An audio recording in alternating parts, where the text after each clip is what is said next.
Brian, I suppose first and foremost, life under Dessie Farrell, how has it been so far?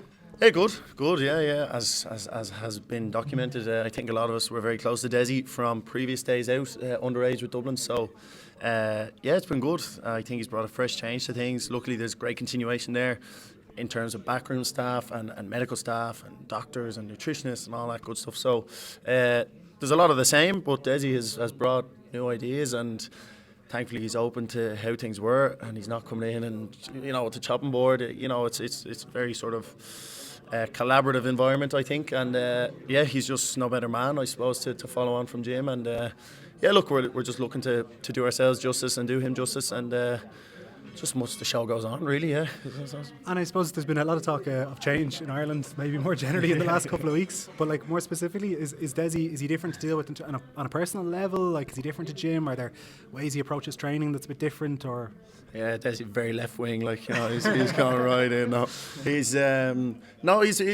much the same. Like, I think it's very look over to you as players, and he lets us sort of lead things and give us that lead to sort of call each other out if we don't see things, or just have that competition amongst us. So it's much the same with him. He's the same coach as Mick Gavin, is huge experience as well. Come in with Dessie, we all know him. He's worked with Dessie all the way up. So Paul Clark has been there, bringing some ideas from last year, combine them with what Dessie's agenda might be, and I think, as I said, it's just more the same. And Dessie is just such a great person, and he's such a wizard at his craft as well, that he'll dedicate almost too much time to it. So it's exciting. It's really exciting. And luckily we sort of, I'm still only 26, 27 soon, so plenty of years ahead, and we'll just give it a lash and see what happens. You talk about being able to call players out. Against Monaghan, there was a stage where you were 9 points down, and then there's kind of a flick that switched or whatever it is, and you just put in a fantastic performance, and that must be fantastic at this stage of the year, after everything you've done, only coming back from holidays recently, to be able to pull out a performance like that in the last 10 minutes. Yeah, I suppose so. I suppose it is, because certainly the first half performance wasn't great, to say the least. So I suppose there's just that inner drive amongst players to say, come on here, let's pull up the socks maybe, and just try and improve ourselves in the second half. Like, look, it's completely was erased. Like, we were still 10 points down, 9 points down with 10 minutes to go. So just how the game flowed, and how Kevmac just got a scrappy goal. We were very fortuitous in many ways. But yeah, look, it was just a bit of self-determination and belief. And look, we've been here before, and the AllIreland final maybe last year, the drawing game proved that. So whatever sort of is thrown our way, that we sort of adapt to it and roll with it, and and see, try and be lucky and get a bit of luck, and we did that against Kev Max. It was a wet, sloppy day, so might not happen again. Might be in that scenario in the summertime, and it just might not go our way. So look, we certainly wouldn't have been happy with that first half performance. It was really, really poor, so we know we have a long way to improve, and the players are keen to do that. A lot of talk about David Clifford getting unfairly sent off, I suppose, over the weekend, and some Dublin supporters might remember other incidents that he was involved with last summer and all the rest of it. Does something need to be done just in terms of protecting players, maybe a second referee, or maybe umpires getting more involved in games to protect players? Because quite clearly he was taken out and the referee just kind of hands out the 2 yellow cards. Yeah, I think, it's been happening for ages, and I think just that example, and being David Clifford, and the sub just on, maybe that it was highlighted more than it was a live game or whatever. So it's been happening forever, for ages, and I suppose it's difficult. Look, it's not great to see, teams doing all over the country, and I would, it would be great to see something happen, but how that happens, then you're getting into referees and umpires and linesmen, and it's certainly not for me to decide. But I think that certainly help needs to be done, or referee coaching, or something that you'd like to think that referees get together and talk about significant moments and learn from each other, and because that's what we do as teams, that's what businesses do. That's what everyone does in every walk of life, is peer feedback, and how do you think I did there, and what do you think I could improve on, and how could we have communicated better in that scenario. So look, there's huge learning in it. I think it does need to be looked at, but it's not for me to decide. But I think it just brings in that whole debate of referees getting as much support as they need, with such a free-flowing, intense game that intercounty football has become. So, and could players be involved maybe at the end of a season in any kind of consultation like that? Could you have players groups? Of course, you'd love to. I think, look, you look at the new rules and you look back and you say, no, the GPA were asked for their opinions from the players, but I don't think really that they were consulted in lots of ways. So, yeah, look, players would love to be consulted, I know, and the GPA lead that from the front, and they ask us for huge surveys. And players are crying out to give feedback on the current status of the game and what works and what doesn't work. And we're on the pitch, as well as referees. Like, I think new rules were brought in without consultation with referees as well. So look, there's loads that can be done, but at the same time, look, we have a magical game and a magical sport, and we're doing so much to try and fix it. That is it really in such bad health? I think gate receipts were up last year. People still love the game and love the sport. There's a transition back to offensive football. It's in a good place, and let's just steady on about changing too much. I think, look, it's the game that we love and we've all loved for so many years. So, look, consult us, consult players, consult the rest, get opinions, add things that you might think help the game. But look, it's our game at the end of the day. Don't change it for anything else. Do you deal with much cynicism further out the field? Is it like block and runs, all that kind of stuff? Oh yeah, no more so than half backs or attacking cornerbacks, but it's certainly something like underage midfield is always seen as a position that you sort of got away with it, and you sort of was looser marking more so than corner forwards or cornerbacks or whatever. But yeah, you do see it. Yeah, I've experienced it now over the couple of years that you're getting close attention, and more so than our team would mark key players against other teams. And now it's not cynical, but you get attention around midfield certainly now. So maybe an extra pair of eyes behind the referee's back might help. Certainly more communication amongst umpires, linesmen. Do you need a referee as an umpire? I don't know. You just need to give that ref who's looking one way to try and see if there's any fouls on the ball, like over carrying and all that. You need someone giving him a hand behind his back, because players are manipulating that and using it to their advantage. So yeah, you do see it around midfield. I'm sure you wouldn't. No. When Jim Gavin decided to leave, did you see that coming? Absolutely not. No, I was actually we were due to be getting together for a team photo, and I was happy enough to forego the team photo because I was lucky enough to get a trip away with my girlfriend. So I was actually away, and I got a call from her dad, who let me know that Jim had stepped away. He was like, "You see the news?" I was like, "What news?" So I didn't have a clue. So certainly came as a shock to us all. I missed the session then that night in Dublin, which was a big regret. But and that's not a pitch session. So missed that. But look, it was a huge surprise. But look, when you think of his reasoning and taking all things into account, can you really blame him? So certainly owes us nothing, and just very lucky to have worked with him and worked under him. So lucky. And did you see Dessie being the obvious one to come in, or did you think there's a few lads who might be in the mix here? Yeah, well, I was following the headlines and following the tweets like everyone else, so we didn't know, and no, I don't think any players were asked. Maybe they were, I'm not too sure, but yeah, when Dessie was appointed, who better would you pick? I think with the relationship he's had, with the success he's had, he's all our miles at minor and under 21. Obviously a difficult gig to follow, going on the stage after Jim, but look, we all know him, respect him, and what he's achieved even as a player, as a Dublin legend. So, yeah, no better man to take the reins. He probably hasn't changed that much. Yeah, as I was saying, like it certainly hasn't. Much the same. It's over to the players to try and drive the thing on, drive each other, be competitive, try and improve, and that's what we've known for the last few years. So we won't change it. How many years did you have him underage? Just one. One and a bit maybe. He sort of turfed me aside at minor, so I maybe had about 6 months with him then before I was cut, and then he called me back in sort of the very late on in the under 21 championship my last year, so 2014 that would have been. So all in all, about just over a year maybe, exactly, because he was with West Dublin, I would have been with North Dublin. So yeah, and luckily that 21 season went more successful than the minor season did, and yeah, just Jim gave me a call that winter. So yeah, about a year, but other than that, I would have known him off the pitch, like I would have seen him as a bit of a mentor and stuff since, and certainly developed a huge relationship from him, deeper than football, and just a genuine friendship with him. So just you go to war with him, certainly, absolutely no questions asked. So great to have him there. Yeah. And would you sort of develop like with Jim Gavin and the media? It's always kind of, there's a distance. Do you develop a bit of a personal relationship with him? Of course you do. Like you're at functions with their families, and there's social activities and stuff that of course you develop relationships with these people. But at the same time, you're a player and they're the manager, and you have to have that boundary and that professionalism. So. look, off the pitch and away from football now, I'll have a great relationship with Jim, and I'll hopefully meet him many at functions and for coffee and lunch and stuff. But there's a genuine bond between players. You see it in every county.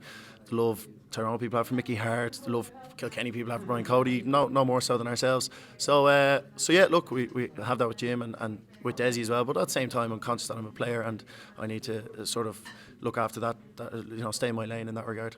And now that the 5 in a row is done, did it ever actually bother you? Was it in the back of your minds? Was it any sort of pressure while you were trying to do it?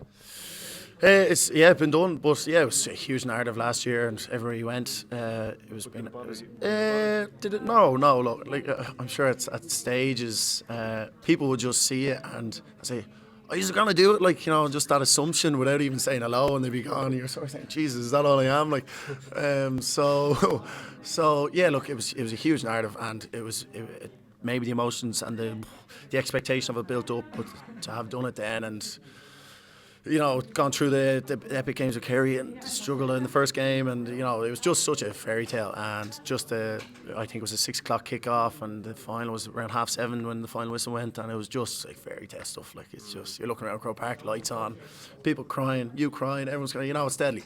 It's just you couldn't have dreamt of it any better. So yeah, look, it's done now. A distant memory, and you're still trying to get your 1 rep max higher and your fitness test higher and cover more distance and get more tackles and stuff. So it just goes again, and we'll drive on, and hopefully this year is as good crack as last year. And like that final whistle was it even more special because this was the 5, or were, let's say, your first one? People often say you'll never beat the first one. No, as special. Potentially in the aftermath, maybe it meant more to other people, but it was, I would say, as special as every one of them. Luckily, it's even bizarre to say that, but yeah, it was so special. Potentially a little bit more because it's this significant thing that we've never achieved, but. There's no banners on the wall in the dressing room now to say, "Oh, look, this is what we did." It's just get rid of that and on with the next one. And there's no one "Oh, look at us, we can hang up the boots now." That's not the case. So we drive on, and we're as competitive as ever. And hopefully we'll do that in the league with tough games to come, and the championship with tough games to come. So yeah, so we'll see. Some crack though. But that comeback with 14 men the first day, that was probably the most significant part of the whole saga. Yeah, I think so. I suppose it was just there's no script. You're literally just playing instinctive stuff and what's going on here. Even Stephen Cluxton coming up to mark players. We'd never spoken about that. We never practiced that. But it's just people do it because what can I do? We're chasing a 3-point deficit here, 2-point deficit. So it's absolute carnage. And yeah, I think just to get through that game and the whole emotion with Johnny and getting sent off and the whole emotion of the day with the 5 in a row, and to get that second bite at it and to win then by 6 points was just, it was good. It was enjoyable. You mentioned Dessie dropping you at a minor level. Have you had any words with him about that since? No, not about that. I think he knows because I've maybe spoken about it in the media or whatever, but I've never spoken to him about it. I won't be now for the next few years either. But look, he cut me a minor but then brought me back in at 21, so I have a lot to be thankful for. And yeah, it's just, as I said, we have a great relationship. He's just an absolutely incredible man in terms of footballing knowledge and how he drives players to be their best. So, again, cut from the same cloth as Jim, and we're very, very lucky to have had Jim and now Dessie. Would it have been something that drove you on, when you were 17, 18, to sort of, you want to make this Dublin team now, Yeah, I think so. You sort of always have a bit of chip in your shoulder when if you're told you're not good enough or anything like that. So you just drive on, and luckily my life, I didn't. Well, I had a couple of injuries, but I was still in Raheny, and my life sort of facilitated. I was in college in UCD, an excellent Gaelic football set up there. So, luckily, my life facilitated me just staying at Gaelic football. When, at the age when a lot of kids drift away from it, and might have to go to college in Dublin if they're living in Sligo or something like that. So, I was very lucky that the stars aligned in lots of ways, and I was driven, and I was. I was eager to play with Dublin. That was always the dream, and luckily it sort of came true. Yeah. You have to have that sort of chip on your shoulder to get the best out of yourself. Some players talk about having a new angle coming into every season. Would you be like that, or? Yeah, I think so. I've heard Dean Rock speak as well, and for him it's a bit of a chip on the shoulder. We're not all like it, but for me I think it's certainly that sense of expectation of yourself and chipping your shoulder and saying, well, not that I'll show people, but I'll try my best and tear in. Other players are driven by stats and improvement and distance and stuff, and that's an important part to me as well. But I think it's more like, so what? What's gone before? I'm going to drive on. I'm going to win this high ball, or I'm going to try and dispossess you. Or I'm going to, it's just all those little sort of just that competitive nature, I think, and I'm very competitive as personality. So just anything I can win at, we'll try and give it a lash. What's your favourite part of the game? Is it one of those high catches, scoring a goal, points? What's your favourite part of it? There's a few. I get a good buzz. I get a good buzz out of it. There's a couple of turnovers, but they're quite rare now, to be fair, for someone so gangly. But there's a couple of turnovers that give me a great buzz, like say 2018 All-Ireland final, just before half time against Tyrone. I stripped the ball and it was a big score, and we went up the pitch, got a point. And again in Mayo, the Mayo final 2017, I would have a big turnover just after half time and stuff. So I get a great kick out of them.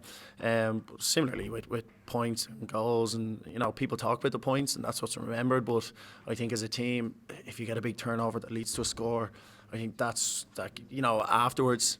When someone might remember it and say to you, as a defender or something, that turnover led to that score, and that gives you as equal a kick. And I heard Johnny Cooper talking about the art of defending and stuff, and he just gets such a kick out of it. Whereas so it's great. And as midfielder, you have so many roles, you have loads to do.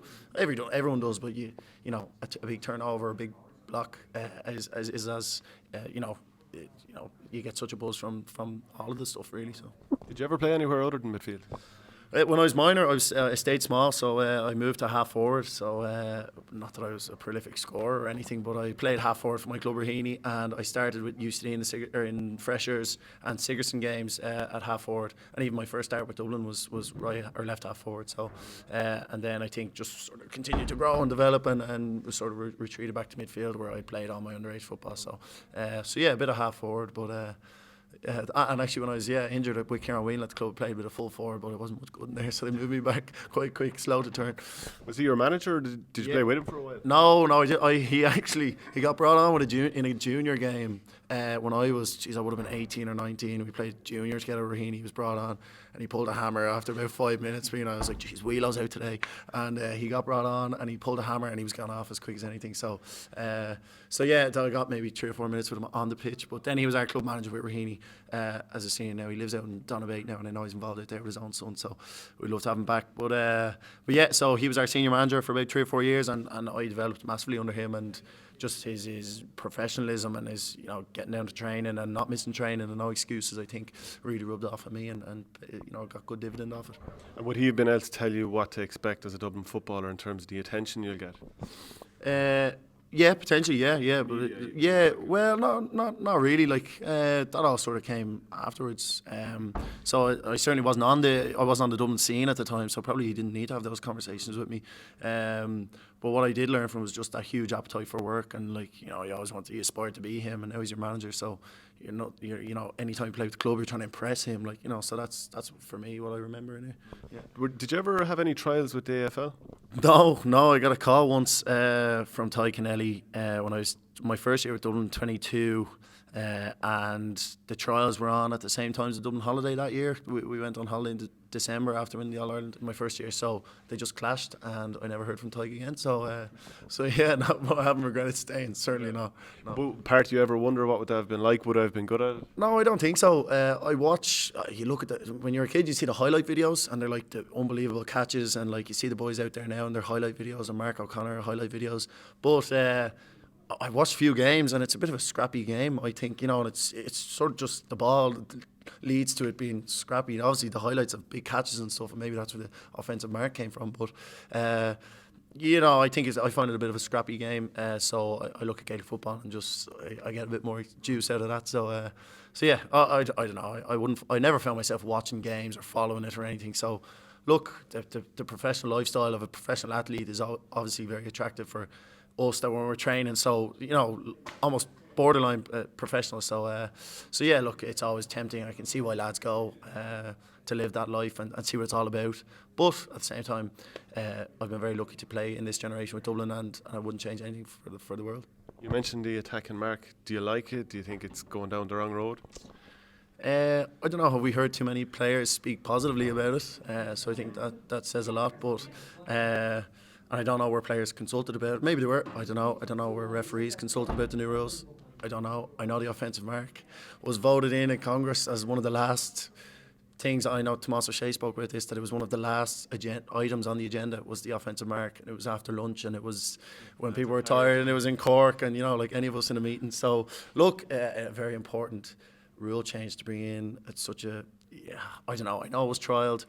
Anyway, so look, I don't know, has it changed the game massively? I know that if it stays, that teams will learn to manipulate it and use their advantage and just get offensive marks that are just that little kick, pump, pass into the chest. My concern, which confused me when I first got to grips with the rules, was that if a forward has an offensive mark, that the back has to let him take 4 steps. I think just you're making a back redundant then. You've coached the back to be a defender all their lives, and now they have to let their man take some free uncontested steps. So it's confusing, and I think that will just lead to defenders saying, right, he's caught it, I'm going to foul him because I'm not going to chance him taking his 4 steps and in on goal. So I don't know. I'd like to think that, look, it's in for now, and it's in for the summer by all accounts, is my understanding of it. So I'd like to think people come together and just be sensible about it and review it appropriately and consult players and consult refs, and not just have it as a late point in Congress on a late Saturday or whatever it is. So just do it properly, and if you find a benefit, let it stay and tell us as quick as you can, or if not, don't be afraid to say, look, this isn't working, and take it out. Thanks for watching Our Game. Don't forget to like and share the videos, and if you're new to the channel, hit subscribe.